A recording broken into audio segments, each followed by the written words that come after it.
saying they're not thinking about the dollar. I'm saying that's not their first priority. Pretty much the government is ripping off the people who are buying them. I'm aware. It happens a lot in Africa as well. They're just jealous. They're furious that he's talking his truth.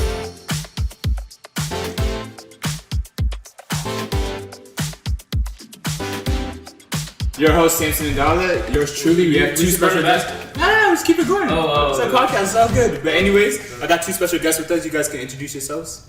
My name is Serkan. My name is Prince. How you guys doing today? We're doing great. I'm doing okay. You can't speak for me. Did I say we? Yeah, you said we. I'm doing good. How are you doing? I'm doing better. You're doing better. man. Let's get into a little bit. But I wanted to get to know, like, what do you guys do? You know. So yeah, just trying to build myself up. I'm pretty young. I'm 21 years old. I wanna, get established by I'm 30. By the time I'm 30, and just have a positive mindset to What's the world. established for you?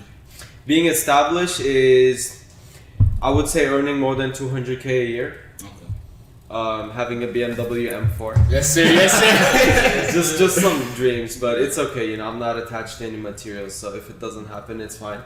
But those are some standards I want to keep to myself, and also have a good network of people around me that I can trust, that I can grow together with. How about you, Prince? What was the question one more time? What does it mean to be established? Yeah, what is established for you? So for me, my goal is actually I'll start over. So I'm a student at Nova Community College, and I'm into sales. I like business. I'm majoring in computer science at the moment. Okay. I'm majoring in computer science. I want to graduate from probably George Mason. Use that degree for 2-3 years, and then I want to stick with business. Start up my own business. Something that's profitable and something that I'm happy with. And I do want to retire by 35. And that's my goal. Yeah. One thing I want to add is being established, I think, also involves family for me. Yeah. So, really?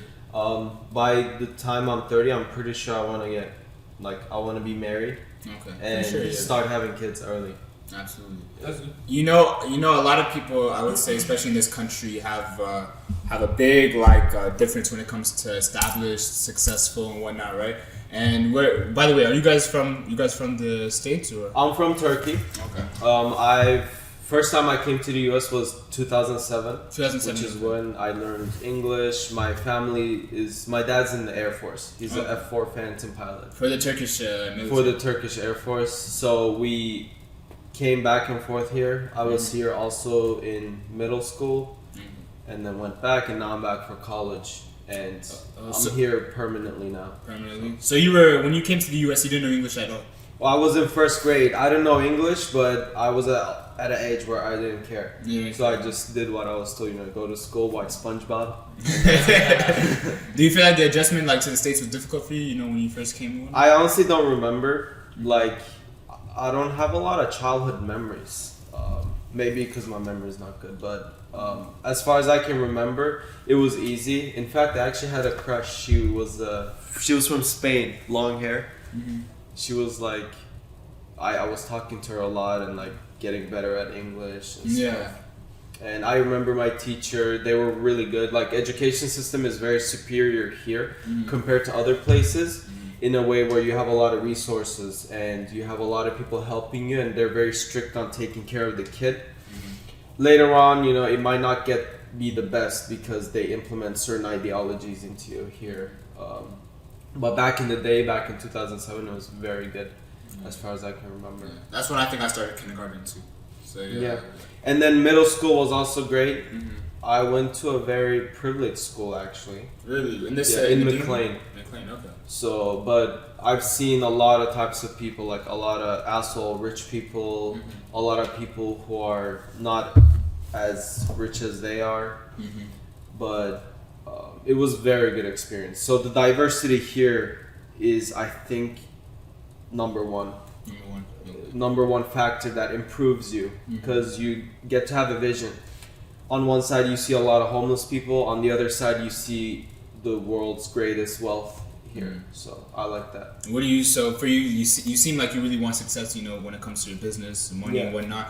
But like you said, you've seen a lot of people that they're not very humble with the way that they make money. And whatnot. Yeah. How do you guys feel? Actually, my fault. I was asking the question too soon. I didn't ask you the question, right? And then we can elaborate. Yeah, we had to ask you the question. You guys shying away from the questions. But anyways, what I asked him, what do you? How do you feel about that? You gotta repeat the question one more time, bro. I was like so into what he was saying, and then I just forgot the question. So I would say, first of all, you're from the U.S. or? Yeah. So I was born here, and my parents they're Habesha, so from Ethiopia. Yeah. Actually, my dad is American. My mom is Habesha. You said Habesha? What is that? Habesha It's like it's a tribe in Ethiopia. Yeah. There's like multiple tribes named like kind of have like one. Yeah. Okay. Yeah. So my mom came here in the 90s, and she was here. She met my dad, got married. Do you have? Do you feel like you were ever like? Because we have a big community in the DV area. Do you feel like you were really connected with them, or do you feel like you were kind of like you were Americanized at a young age? No. I was connected with them. Like I was kept around. Like growing up, I was like secluded. I wasn't really out experiencing the world and stuff like that. Until I was like around 16. So I was like, I learned the culture. I just didn't learn the language that much. I would be around like family, friends, eat the traditional food and stuff like that. So. Like if I'm around like Habesha, like uncles and aunties, like I can blend in, so it's fine. No, yeah. One thing I think I can. Maybe not as good as you because you speak the language, but I think I can. One thing I know about him is he can adapt really good. So because I think you're very close with your culture, but also have been in other cultures, so you have that. Like the Arab culture, like a lot, because my mom she speaks Arabic. I read Arabic. You read Arabic? And, you speak. Just small words I can understand. But I feel like reading is crucial, especially. Yeah, I can read it. So I learned that when I was younger. I actually taught myself how to read Arabic. Really? Yeah, I learned like the alphabet and stuff like that. And I taught myself. Yeah, watching videos on YouTube, so it's pretty good. So for Serkan, I was gonna ask. So you've been in this country for a decent amount of time. So like, do you feel like you've gone? Would you say if you went back home to Turkey, they would kind of look at you as an American? Oh yeah, they've already did that. Like I was here. Middle school, 7th and 8th grade, and I was 13 and 14 years old when I was here. Yeah. So when I went back, I'm speaking native English, also because of my first grade past here. I actually learned how to write in English before I learned it in Turkish. Really? Because you learn to write, I think, in first grade. And in the US, we pretty early we learned how to the alphabet and all that type of stuff. Yeah. So after middle school, I went back for high school. They would call me the American Prince. It was easy to get attention. I was actually very shy because, like in English class, the education in Turkey is good. English is mandatory, but the first day of English class, the teacher asks everyone to stand up, introduce themselves in English, and like. When I stood up and I started speaking, everyone was like, wow. Because unfortunately, the percentage of Turkish people who speak fluent English is not high. So I would stand out. So they would look at me like that. But I always try to be humble. And because I don't want to get in the way, because, I'm obviously ahead of other people. And I can write essays and everything, but other people are still learning about grammar. So I try to pull myself back a little bit, and I actually helped a lot of my friends study and also cheat in exams. Where do you feel like the humbleness comes from? Was it something your parents instilled in you? Yeah, definitely. So I think I definitely got it from my dad. He was a general in the Turkish army before he retired, but not once did he ever show that to the world, especially when he's in settings where people don't know him and he's introducing himself. He would just say, "Oh, I'm just in the military." Keep it like that unless they ask more questions or unless it's valid to their conversation. Right. So I definitely got it from him. Like he also taught me to also not post my life a lot, and the base of it is based on Islam. And Prince can agree on this with me. Definitely. He knows actually more about Islam than me, so it's a religious standpoint. That's good. That's good. I feel like, let me ask you, do you feel like that's also like something culturally you found in Turkey and whatnot? Because I feel like in the U.S. and maybe I'm actually I can speak my truth. I've lived here all my life, but I think like a lot of people here kind of live that show off kind of life, you know, flexing this, flexing that, flexing, and it's like, you know, it comes from a place of insecurity. When you get older, you understand why people do. You know, when you're young, you're like, oh, I want that, you want that, and you know, I'm not saying I don't want those things still, but you definitely can tell like somebody who really has made it, right? You can tell how secure he is with what he has, even if he has a nice car, it's a nice jewelry. Yeah. You understand? He knows that that's something that he grinded, that you don't even know the grind that he took to get that item that he has right there, right?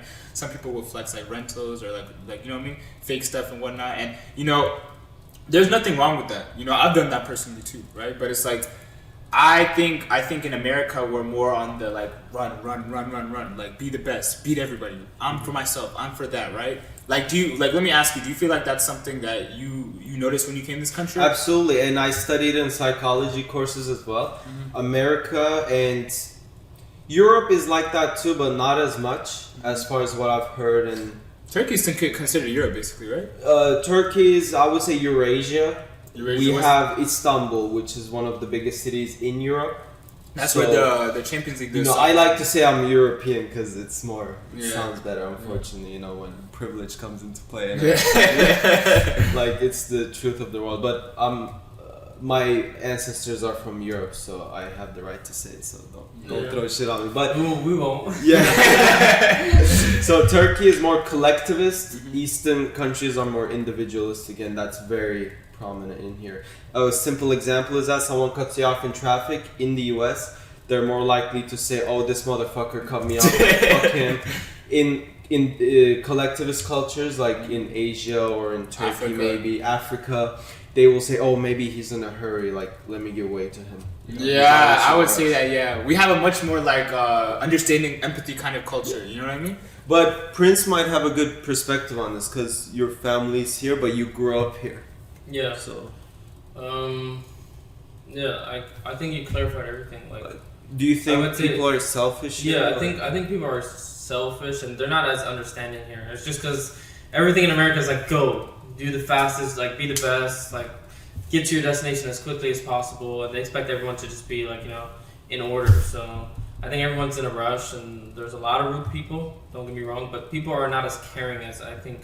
You know, Ethiopian culture, even Arab culture, Turkish culture, even culture like just Outside of like America, the West, just basically. I would say, completely yeah. different. Even in the UK, like we have like a friend from UK, and he's way more polite and understanding than I would say Americans. You know, He's I hate to also say it like helpful. that. No, I find it like 100% truthful. Like, you know what I mean? Quite honest. Yeah, like I don't like in my eyes, like, you know, I kind of to be honest, it kind of took me time to realize I was American as well. You know what I mean? And I'll tell you why, because you're surrounded by your culture like your whole life and whatnot, right? So you feel like you already have an identity, right? And unfortunately, a lot of people in this country, white people, African Americans, they don't know where they come from and whatnot, right? So for them, America is home. But it gets crazy because like when we get older and stuff like that, people start having like identity crises and stuff like that, right? Yeah. And a lot of these people don't know where they come from. And to be honest, a lot of them won't speak on it, but if you talk to them, they'll tell you like it's definitely like an insecurity of theirs, like they don't know where they're from, you know, and it's like I don't know. I feel like in America, I feel like America is one of the few places that it happens because you know, like people in England that I know of and I've talked to, they know their roots, right? They either come from like Jamaica, like the black people in England. A lot of them are Jamaican, Nigerian people. You know, there's some Somalis, Ethiopians, you know, in England as well, but. Like even in Europe, like there's like one descendant back, but you know American culture with slavery and everything that happened, you know, like a lot of people don't know where they come from on both sides, on both ends, right? Like, and I feel like that's kind of why you know America kind of had to create their own culture, right? And they're trying to inflict it on the rest of the world, and you know, I don't know, I don't find it to be a good look. And you know, I wanted to ask you this question, and knowing that you're from Turkey and whatnot, with the recent things that's been going on in your country, can you like get a little bit of detail? What do you feel about the earthquake? Yeah, absolutely. So I don't like having hatred. Okay. Although it's so hard not to hate, especially the big government people in Turkey, like the president. And I'm actually happy that I'm here. You know, there's bad things about US, yeah, but overall it's good, which is why I live here. And I'm not gonna just complain about everything. We have to look at it objectively. Like in Turkey, we basically have a dictatorship. So and that dictatorship aims to just get as much money as possible from the public. The regime has been the same for the past like 20 something years, and my family actually got affected by it, and there's so much corruption. The reason why all those apartments collapse is, I think, mostly because of corruption. Now, the earthquake is huge. Like 7.8 is a really big number. Like there was some experiment videos which you can look online. Like you can look at the difference between 7.4 earthquake and 7.8. Like you will not expect that amount of difference. If we were to refer to Japan, where there's constant earthquakes and they're really good at managing it, the earthquakes are, I think, about 6, sometimes 7.2, something like that. So 7.8 is not easy to overcome, which if the government did all they could have and built the buildings without corruption, I think they would have had less deaths. Mm-hmm. But because the government is so corrupt, and when a property manager is building a home, he gets funding from the government to build a solid concrete, 100% concrete walls. But what he does, he just mixes in sand with it and takes sand is cheaper. Yeah, so exactly. He takes extra money for himself, and the government knows this, and the government wants this, and he looks at how much profit he's making illegally, and the government takes a portion of that. So pretty much the government is ripping off the people who are buying the home. I'm aware. It happens a lot in Africa as well. Yeah. So because of this, I think we have so many deaths, but I'm not blaming only that. If the government did all they could, and I was confident that if I was patriotic enough to say, yes, Turkey is number one, we did everything we could, and people still died, you know, that's better to say than to know that there was corruption and that some of the deaths could have been prevented. So corruption is everywhere, but especially in Turkey, it's really bad. I'm sure I've watched some documentaries in countries in Africa too, like Libya is one of them. It's crazy. It's also a roughly new country as well. It's like, I think like 200, 300 years old. It was created by like former slaves in America, and they kind of they were able to go back to Africa, so they were able to create their own country. That's why if you even see their flag, it's like it looks like the American flag. Yeah. So I don't hate, because the only thing that does is actually tear me down. Right. But I'm just upset that, you know, we have a corrupt government. But have you went back to your... Yeah, I've been to Ethiopia like twice, Yeah. Have you seen any corruption there? In Ethiopia, there's definitely some sorts of corruption. Like, I feel like in all generalities, like, I feel like all of Africa is pretty corrupt. Like, that's public information, you know what I mean? And I think that's why America keeps winning. I want to keep it very frank, right? I think America takes advantages of people's naiveness, country's naiveness, unable to afford things, and America is they're very much like to be in people's business. Like of the people or to other countries? Other countries, and the people in those countries. Because Turkey will never have the resources America has, right? In a sense, like... it doesn't have it right now, but I wouldn't say never. Never. No, for sure. Of course, there's always hope, you know, especially when new projects are coming, right? Like, if you remember, do you remember the Libyan leader, Gaddafi? Yeah. He actually had a very big project that was going on, and what he ended up doing was he was trying to I don't remember the name. I was very well researched about this beforehand, but he actually made a currency that was backed up by gold. And he was trying to use that currency to have that currency of all of Africa. Multiple countries were in it. I think South Africa. I remember. I seen. Yeah, a lot of countries were back, and you know what America decided to do? They thought it was a human, like it was wrong. You know what I mean? They saw it as a threat. You know, when Africa... Because Libya would have a lot of power. Libya would have a lot of power. Africa would become united. These two things America is so scared about. Because in reality, if you want to be honest, I think Africa is the most the most resourceful continent in the world. If Africans understood how to work together, play team ball in a sense, like team, they work as a team, Africa would kill America. Yeah. Dominate America. The only thing America has is structure over. A lot of high population there, so that's the only thing America has over all these countries. Like, a lot of hard workers on top of that. A lot of hard workers. It's just the corruption and the things that go behind it, like you said, you know, those things, and the fact that like people, like, you know, and I want to get back into this. People are so worried about the dollar, right? It's like for anything, and even when I go into business ventures and I talk to people about business, I never hear business people talk about just the money. I hear them talk about the skills. I hear them talking about the understanding of the project or the idea and things like that. And I think that comes into real account, right? I think people that really become successful in business aren't focused about the dollar. They're focused on how they can grow, how can they reach new audiences and elevate, right? And I think that comes into like America has that. That's why they're so able to keep growing, or they're able to keep their steady pace in the world. But I agree that the business owners are focused on all those things, but I disagree where you said they're not thinking about the dollar. I'm not saying they're not. I'm not saying they're not thinking about the dollar. I'm saying that's not their first priority. That first priority in the sense, like, obviously, okay, it's one of their priorities, right? Like, I don't want to be oblivious. Like, that's definitely one of their first priorities. But I think like they're not. Like, there's a difference between someone that's chasing money or building a big business. Yeah, I can see the difference. And if you build a big business, at the end, you're gonna get the money that comes with it. But But maybe that might not be the start. That can be, somewhere along the Profit line. margins might not be long great, term. but if you're growing, if you're scaling and your profit margins are, they're growing steadily. That's still winning in my agenda. Yeah, but you're implementing projects that will, in return, in the future, will bring you money. Exactly. People are looking to quick way to get money. I wish money wasn't that predominant everywhere, but like with my businesses that I create, I want to be able to provide jobs to my family, to my friends, to other people, to other Muslims, and just grow all together. But to be able to do all those, I need money first. Right. So I don't know. Maybe in the future we can break that. Yeah. Hopefully. I don't think so. I think it'll be broken. Do you guys have any aspirations to go back to Turkey in the later future? Kind of like steady, like just for a vacation. Really? Yeah, I don't want to move back there at this point. I think we need about 10 years to recover from all the dictatorship. Like, I'm not the only one here. There's so many people my age that are coming here and continuing or starting to study. Like, Turkey has lost multiple generations at this point. Really? Like, yeah.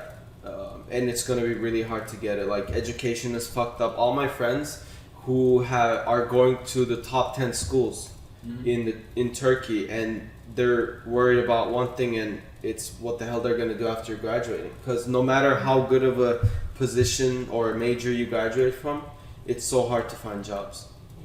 It's so hard to get away from corruption. My sister worked in corporate jobs, and she has seen it. The companies she worked with were Indian. It was a $300 million company, and she was the HR manager in the Turkish location. And even there, she's seen the corruption. They're not Turkish people, but they're using Turkish laws to maneuver into what they're doing. Like they're firing people without notice. They're signing contracts and just getting behind rid of it. people's backs, kind of thing. Not really behind people's back, but being disrespectful and not thinking about people's human rights. Like this girl my sister hired, she's HR, so she hired this woman, and they gave her a contract, and she purchased a home near the workplace, and she signs a lease for maybe a year or two because her work contract is like that. And the company, just using COVID as an excuse, they literally fired her without a notice. And now she's in debt. Like, how the hell is he gonna pay the house off, or how is she gonna terminate the lease agreement? And she told me she was crying at the office. It was really hard. In Turkey? Yeah. That woman after she got fired. But it's crazy because I'm a football fan, so I'm seeing Istanbul is gonna be hosting the Champions League finals. The European Champions League finals, right? Yeah, I mean from the outside it's good. Turkish president is very good at implementing. Is it a president or dictator? I'm not.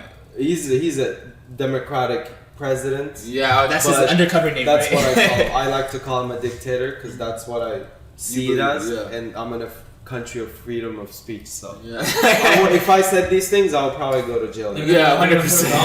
Like Enes Kanter. Yeah. Remember they put a bounty on Enes Kanter? Yeah, Enes Kanter. Yeah. You look very much like Enes Kanter, by the way. Yeah. That's racist.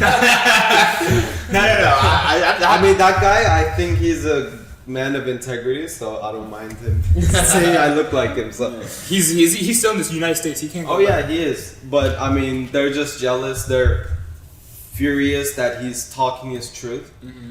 Like in Turkey, you can't go and say fuck the government, you know. Of course, I think that's most places in the world, except like maybe. No, here you can say that. No, I'm saying most places like besides like U.S., maybe England or like entire Europe, you can do it. Probably other like Western Asian countries, maybe Azerbaijan or Georgia. You can maybe of course. do They're those like things. you kind of like they're Russia side, you know. But in the end, I mean, Turkey again is implementing really good political strategies to the outside world. So whenever I meet someone from Qatar, from Saudi Arabia, they love Turkey. They love the president. Yeah. Because he sent aid when there was disasters. He's done this and that, and so people like him. But when you're actually living in the country, you feel the real pain of what's going on. I feel the real pain. Yeah. So my dad was forced to retire, and he went to prison for 22 months, and there was no evidence against him. Wow. They accused him of being a part of a terrorist group, but in reality, what the government wants is to actually eliminate people who don't care about money, basically. So my dad is a person with integrity. And he will do the true thing, and he will question things to make sure it's the best action they're taking. The government doesn't want those people. The government just wants to be like, okay, take this money, and they just want that person to accept it and do whatever they say, you know. But you know, people that don't care about money or that don't care about this regime, they want to eliminate. So after he got out of prison, the people were like, oh, there's no evidence against you, so we'll just let you go, and you can be judged while not being in prison. You know, you can be with your family and stuff. Like, why the fuck did you hold him? 22 months is like almost a year and like almost 2 years. 2 years, yeah. Then why was he suffering there? You know what I mean? Yeah. So it's very corrupt. I would say if you guys don't mind, I wanted to talk about this subject a little bit. But so recently, are you aware about the social media influencer Andrew Tate? Yeah, we know of him. Yeah, you know of him. So I was actually going to ask you guys, because you were talking about the corruption that goes on in Turkey, right? How do you feel about that situation in Romania? Do you kind of feel like he's in Romania? Romania is a smaller country. I think there are bigger players in there. I think there are some players that paid Romania to do these things. Yeah. And they offer like players. What do you mean by players? Like, because in some podcasts I've heard of Andrew Tate, he was talking about how nice Romania was. So I don't know if you've heard of him. He was happy to be there. He was there. He could just go out without a security.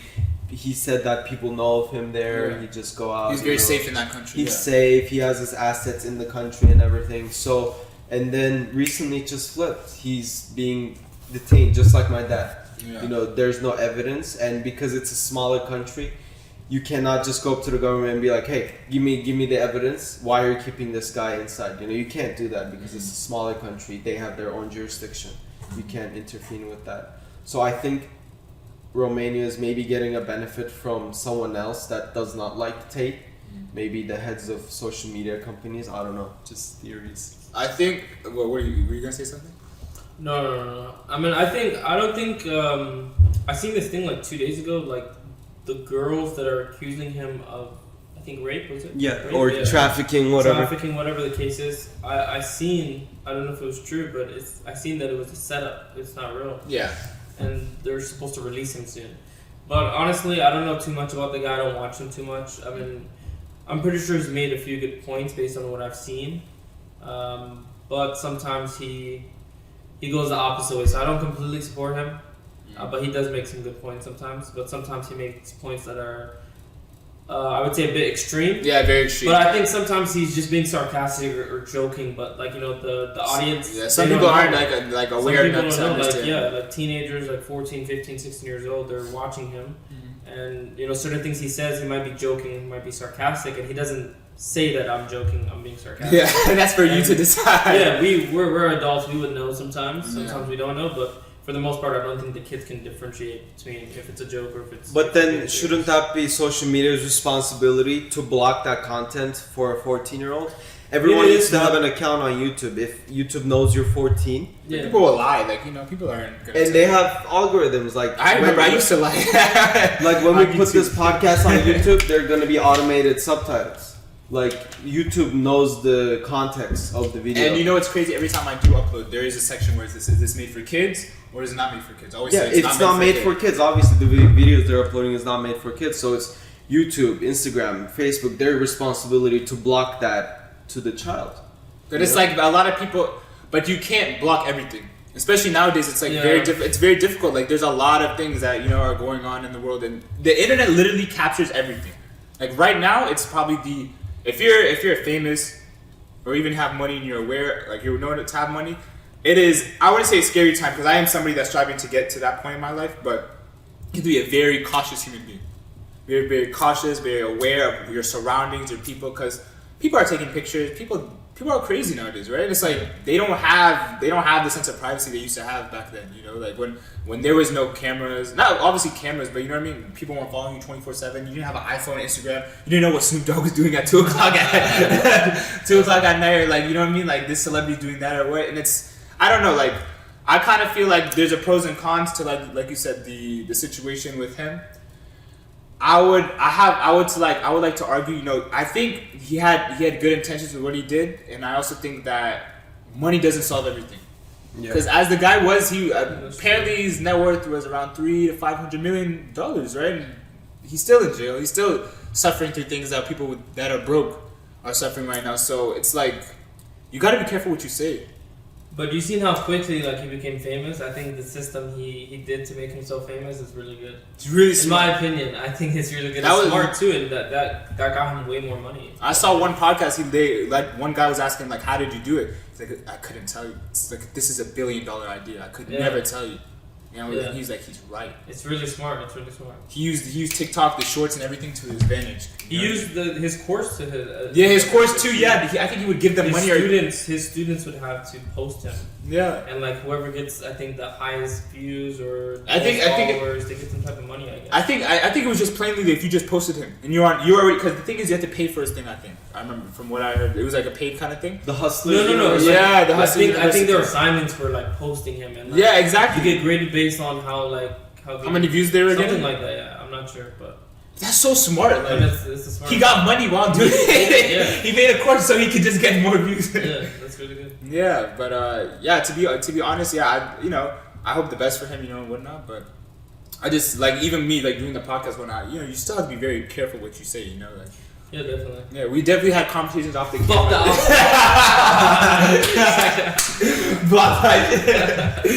But guys, I just want to say thank you so much for coming on the podcast, guys. If you have any last shout outs and whatnot, right here. Shout out to Prince. Shout out to Serkan. No, one question. Where does the name Prince come from? It